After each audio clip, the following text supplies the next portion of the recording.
पेपरवर असलेल्या योजना आणि त्यांची अंमलबजावणी यामध्ये खूप मोठं अंतर असतं आणि सध्या जर महायुतीचं सरकार आपण पाहिलं तर नाही म्हटलं तरी त्या योजनांच्या किंवा त्या प्रकल्पांच्या अंमलबजावणीमध्ये नाही म्हटलं तरी ते एक पाऊल पुढे दिसतात. काही दिवसांपूर्वी देवेंद्र फडणवीसांनी एक मुलाखत दिली आणि त्याच्यात ते म्हणाले की विरोधकांकडे एक तरी असा प्रकल्प आहे का की जो महाराष्ट्राला पुढे घेऊन जाईल. त्यांच्या डोक्यामध्ये 100 प्रकल्प आहेत. त्यांना उत्तर देण्यासाठी आहे असा कोणता प्रकल्प जो महाराष्ट्राला 100 पावलं पुढे घेऊन जाईल. बरोबर आहे, त्यांनी समृद्धी मार्ग बनवला, फार मोठा प्रकल्प आहे. समृद्धी कोणाची झाली? नमस्कार मंडळी, आपण आता एबीपी माझा या वृत्तवाहिनीने काँग्रेसचे प्रदेशाध्यक्ष नाना पटोले यांचा घेतलेल्या इंटरव्ह्यूचा काही भाग बघितला. या इंटरव्ह्यू मध्ये नाना पटोले यांना स्पष्ट प्रश्न विचारला होता की देवेंद्र फडणवीस यांनी असं सांगितलं होतं की माझ्या डोक्यात असे 100 प्रकल्प आहेत की जे महाराष्ट्राला 4 पावलं पुढे घेऊन जातील, पण मवियातल्या नेत्यांकडे असा एक तरी प्रकल्प आहे का, तो त्यांनी सांगावा, असा स्पष्ट प्रश्न होता. आणि त्याला उत्तर देताना नाना पटोले यांनी मूळ प्रश्नालाच बगल दिली. त्यांनी त्यांच्या डोक्यात असा कुठला प्रकल्प आहे याबद्दल काहीही सांगितलं नाही. उलट महायुतीच्या काळात राबवले गेलेले समृद्धी महामार्ग, लाडकी बहीण योजना, त्यानंतर मेट्रो रेल्वे या प्रकल्पांवरच प्रश्नचिन्ह निर्माण केलं आहे. की नाही गंमत? जी मंडळी विकासाच्या कामामध्ये आपण काय करणार आहोत हे सांगू शकत नाहीत, पण महाराष्ट्रात महायुतीच्या काळामध्ये जे विकास प्रकल्प झाले, विशेषतः देवेंद्र फडणवीस जेव्हा मुख्यमंत्री होते त्यांच्या कार्यकाळात जे प्रकल्प झाले त्यावरच प्रश्नचिन्ह निर्माण करतात. पण मविया सरकारच्या काळामध्ये आम्ही हे प्रकल्प महाराष्ट्रात आणले, अमकं उभारलं तमकं उभारलं, हे मात्र नाना पटोले सांगू शकत नाहीत. आणि तिथे या मंडळींचा हेतू स्पष्ट होतो. त्या अगोदर उबाटाचे प्रमुख उद्धव ठाकरे यांनी तर स्पष्टपणे सांगून टाकलं की धारावीचा प्रकल्प असेल आम्ही तो आता रद्द करू. कोळीवाडे गावठाणं क्लस्टरने विकसित करण्याचा प्रकल्प असेल ते आम्ही रद्द करू. मंडळी, फक्त रद्द करणं आणि महायुतीच्या काळात, भाजपच्या काळात जे प्रकल्प महाराष्ट्रात झाले त्यांच्यावर प्रश्नचिन्ह निर्माण करणं, यातून महाविकास आघाडीचा हेतू स्पष्ट होतो. आणि हा हेतू काय आहे? तर हा हेतू स्पष्ट आहे की ही मंडळी म्हणजे महाविकास आघाडी जर सत्तेत आली तर महाराष्ट्राच्या विकासाला मोठा कोडा बसणार आहे आणि महाराष्ट्राचा विकास हा थांबणार आहे, हे यातून स्पष्ट होतं. मवियाने देशाला मिळणाऱ्या एकूण परकीय गुंतवणुकीत महाराष्ट्राचा वाटा 40% करण्याचं आश्वासन दिलंय. मंडळी बघा काय गंमत आहे. मवियाने जो आपला जाहीरनामा दिला, प्रसिद्ध केला, त्यात त्यांनी म्हटलं की महाराष्ट्रात जी परकीय गुंतवणूक येईल ती 40% असेल. म्हणजे देशातल्या परकीय गुंतवणुकीपैकी महाराष्ट्रात येणाऱ्या परकीय गुंतवणुकीचा वाटा 40% असेल. मंडळी, पण या लोकांना हेच माहीत नाहीये की आता सध्या महायुतीच्या काळामध्ये देशात एकूण जी परकीय गुंतवणूक आली त्यापैकी 52% गुंतवणूक ही एकट्या महाराष्ट्रात आलेली आहे. मग ही मंडळी ही परकीय गुंतवणूक कमी करणार आहेत का? जी 52% आहे ती 40% नेणार आहेत का? मंडळी, इथे खरा प्रश्न आहे. मुळात परकीय गुंतवणूक वाढवली पाहिजे याचं भानही या मंडळींना राहिलेलं नाहीये.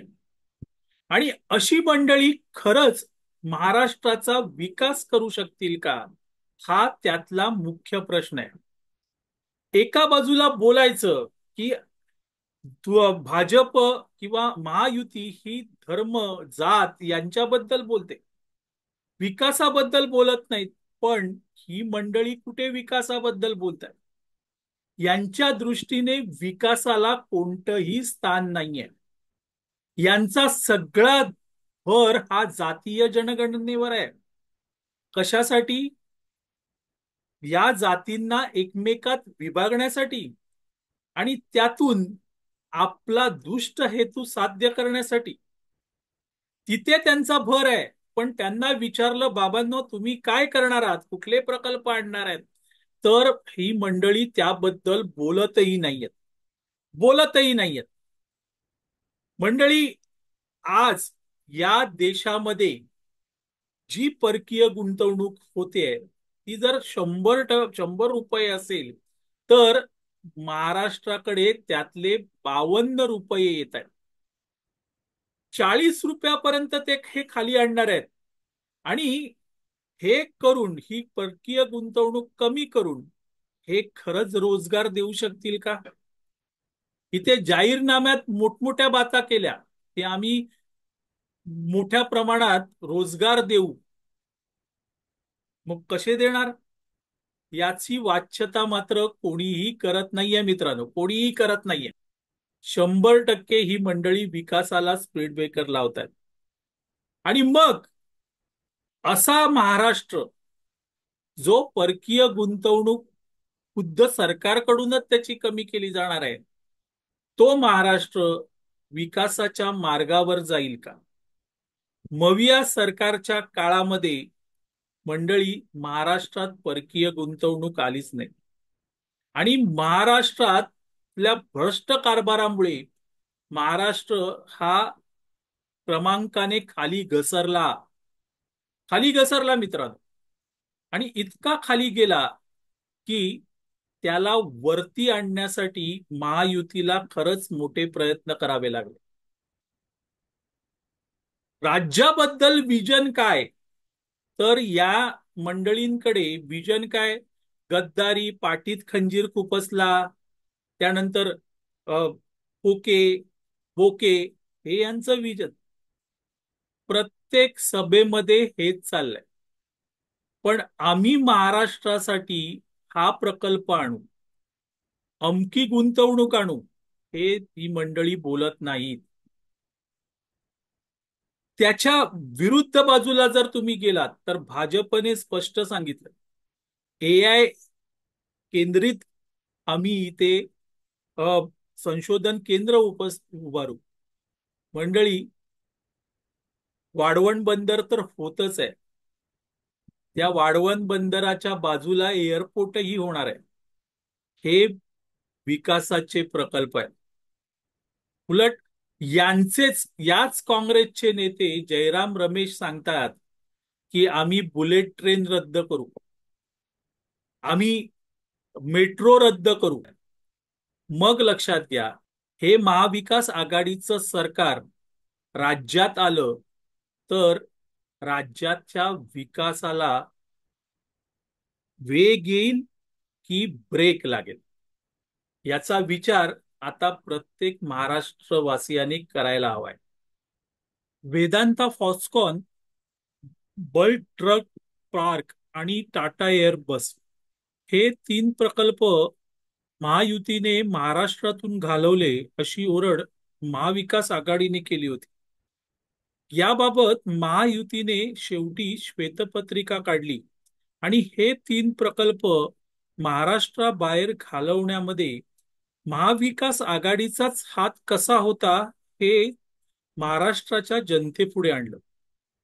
मंडळी, वेदांता प्रकल्प जो होता तो प्रकल्प 1.54 लाख कोटी रुपयांचा प्रकल्प होता आणि त्यातून 1.5 लाख रोजगार निर्मिती होणार होती. पण त्यावेळचे उद्योग मंत्री सुभाष देसाई यांनीच त्याला विरोध केला आणि त्यामुळे हा प्रकल्प शेवटी गुजरातला गेला. मंडळी, सारखी ओरड सुरू होती की हे प्रकल्प गुजरातला गेले. पण ते का गेले तर त्याचं हे कारण होतं. त्यानंतर बल्क पार्क हा जो प्रकल्प होता हा 2,750 कोटी रुपयांचा प्रकल्प होता आणि त्यातून 80,000 रोजगार निर्मिती होणार होती. पण ठाकरे सरकारने कोणताही प्रस्ताव दिला नाही. त्यामुळे शेवटी हा प्रकल्प हिमाचल प्रदेशात गेला. तो गुजरातमध्ये गेला नाही, तो हिमाचल प्रदेशमध्ये गेला. त्यानंतर टाटा एअरबस प्रकल्प, हा प्रकल्प 21,935 कोटी रुपये गुंतवणुकीचा होता. 2.5 वर्षात त्या प्रकल्पाबाबत कोणताही प्रस्ताव तत्कालीन ठाकरे सरकारने पाठवला नाही. आहे की नाही गंमत? आणि त्यामुळे तो प्रकल्प गुजरातला गेला. आपण हे प्रकल्प महाराष्ट्रात येतील, त्यातून परकीय गुंतवणूक महाराष्ट्रात येईल याबद्दल प्रयत्न करायचे नाहीत, मात्र दुसऱ्यावर दोष द्यायचा, हेच मविया सरकारने त्यांच्या 2.5 वर्षांच्या काळात केलं का? मंडळी, पुरावे तर तेच सांगतात. आता अशीच ही मविया सरकार जर यदाकदाचित महाराष्ट्रात आली तर महाराष्ट्राच्या विकासाला किती मोठा ब्रेक लागेल याची कल्पना करा. याची कल्पना करा मित्रांनो, कारण यांच्या दृष्टीने विकासाला कोणतंही स्थान नाहीये. असो मंडळी, आपल्याला हा व्हिडिओ आवडला तर लाईक करा, शेअर करा, लक्षवेधला सबस्क्राईब करा. मी आबा माळकर आपली रजा घेतो. धन्यवाद.